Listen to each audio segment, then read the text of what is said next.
Dead by Daylight is bringing Hawkins back into the conversation, and the hype is louder this time. The original Stranger Things crossover chapter dropped in 2019 and gave us the fan-favorite monster killer Demogorgon, along with survivors Nancy Wheeler and Steve Harrington. The chapter even added the tense indoor map Hawkins National Laboratory.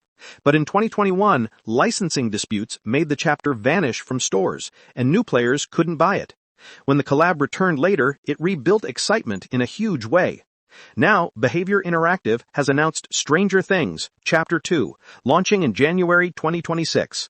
This update was earlier planned for November 2025, but the developers switched lanes and prioritized core fixes, performance patches, matchmaking stability, and bug cleanup before dropping new licensed horror content.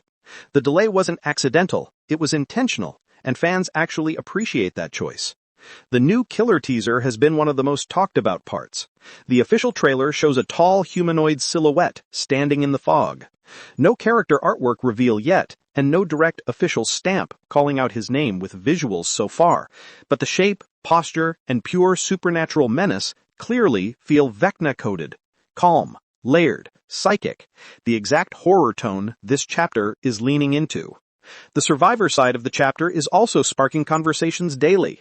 Data miners haven't uncovered any public build files or leaked assets confirming their final names, but roadmap leaked discussions on Reddit point confidently toward 2 survivor slots.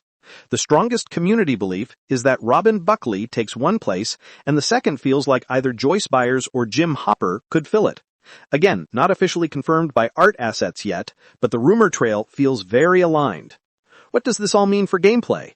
Behavior Interactive usually builds chapters that shake the meta. New perks, fresh horror mechanics, cinematic Mori finishers, and maps layered with environmental storytelling. With Vecna strongly felt in the silhouette, fans expect psychological pressure mechanics, curses that grow over time, perception distortion, dark realm rifts for movement, or sigil cleansing objectives for survivor counterplay. These are old-world nightmare vibes mixed with a modern DBD trial redesign philosophy.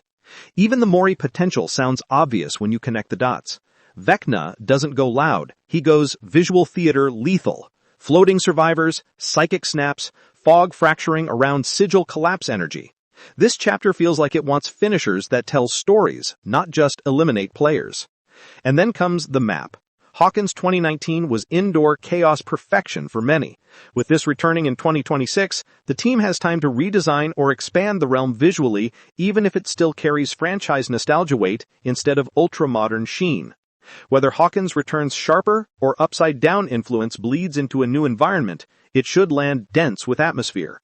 So yes, the chapter is officially announced for January 2026. The killer silhouette feels strongly like Vecna. The roadmap rumor trail keeps pointing toward Robin, Joyce, or Hopper filling 2 new survivor roles.